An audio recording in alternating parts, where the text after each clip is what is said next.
বর্তমান সরকার গঠিত হওয়ার পর ব্যাংকিং খাতের সংস্কার নিয়ে ব্যাপক কার্যক্রম শুরু হয় এবং আমরা দেখতে পাই যে ব্যাংকিং খাতের আসলেই খুব দুরবস্থা বিরাজ করছে, যদিও এটা সেভাবে আমরা পূর্বে প্রকাশিত ছিল না। তো পরিবর্তিত পরিস্থিতিতে বিষয়গুলো যখন আমাদের কাছে বা সকলের সামনে উন্মোচিত হতে থাকে, তখন দেশের অর্থনীতি যদি বেগবান রাখতে হয়, তবে আর্থিক খাতের প্রধান অনুষঙ্গ হচ্ছে ব্যাংকিং খাত। সেটাকে দুর্বল রেখে আর্থিক খাতে গতি সঞ্চার কখনই সম্ভব না। এই জন্য আমরা প্রতিটি ব্যাংকগুলোকে 61টি ব্যাংক আমাদের অর্থনীতিতে এখন চালু আছে তফসিলি ব্যাংক হিসেবে, তাদের প্রত্যেককে বিভিন্ন ক্লাস্টারে ভাগ করে করে আমরা যাদের অবস্থা দুর্বলতম থেকে পর্যায়ক্রমে আমরা তাদের কি অবস্থা, তাদের ব্যাপারে কিভাবে এই দুর্বলতা কাটিয়ে ওঠা যায়, এই ব্যাপারে দুর্বলতার মাত্রা কতটুকু বা এই দুর্বলতা কাটিয়ে ওঠার জন্য ব্যাংকগুলো নিজেরা কতটুকু সক্ষম হবে, সরকার বা বাংলাদেশ ব্যাংক থেকে কি ধরনের সহায়তা দেওয়া সম্ভব, এগুলো নিয়ে আমরা কাজ করি।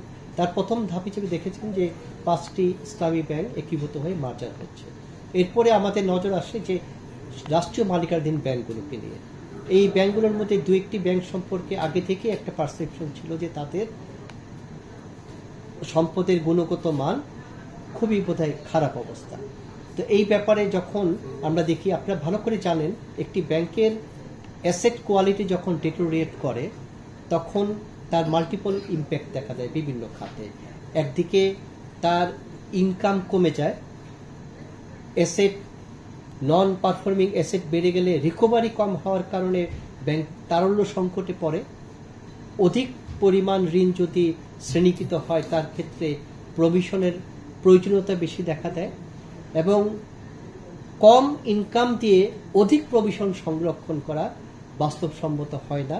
ব্যাংকগুলি প্রভিশন ঘাটতিতে পড়ে এবং প্রভিশন ঘাটতির আলটিমেট কনসিকুয়েন্স হচ্ছে ক্যাপিটাল ঘাটতি হওয়া। অর্থাৎ মূলধন যদি ঘাটতিতে পড়ে যায় তখন কোনো ব্যাংকই আর শক্ত ভিতের উপর দাঁড়িয়ে থেকে তার কর্মকাণ্ড পরিচালনা করতে পারে না। তো এই ব্যাপারে রাষ্ট্রীয় মালিকানাধীন ব্যাংকগুলোকে আমরা বলি যে তোমরা তোমাদের মূলধন যে ঘাটতি, এই ঘাটতি কিভাবে পূরণ করবা এবং সামনে একটা রোডম্যাপ আমাদের কাছে দাও, যে রোডম্যাপ অনুযায়ী তোমরা ধাপে ধাপে এই খারাপ থেকে ভালো এবং শক্তিশালী পর্যায়ে উন্নীত করতে পারবা।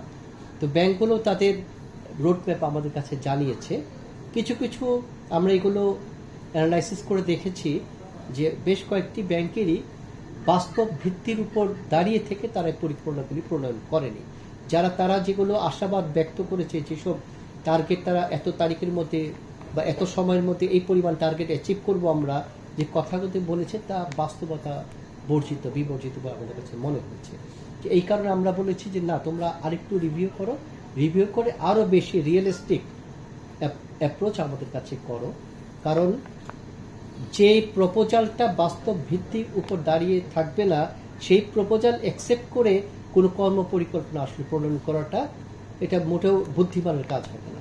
এগুলো যারা 2-1টি ব্যাংকের যাতে অ্যাকসেপ্ট হয়েছে, যদিও ওই কর্ম পরিকল্পনা বাস্তবায়ন করতে হলেও ওই ব্যাংকগুলোকে কঠোর পরিশ্রম করতে হবে এবং তাদেরকে কখনোই তাদের অ্যাসেট কোয়ালিটি ইমপ্রুভ করার ক্ষেত্রে কোনো প্রকার শৈথল্য দেখানো যাবে না। অর্থাৎ নতুন করে আরও কিছু ঋণ খেলাপি হয়ে যাক বা ঋণ আদায়ের যে এই প্রচেষ্টা সেটা একটু ঢিলামি হয়ে যাক, সেটুকু করলে ওই 2টি ব্যাংকের যে কর্ম পরিকল্পনা সেটাও কিন্তু ব্যর্থ হবে। এই কারণে আমরা বলেছি যতটুকু সম্ভব সে বাস্তবতার ভিত্তিতে তোমরা কর্ম পরিকল্পনা আমাদের কাছে পেশ করো। এই জন্য তাদের কয়েকটি ব্যাংকেরটা আমরা পুনরায় রিভিউ করার জন্য বলেছি।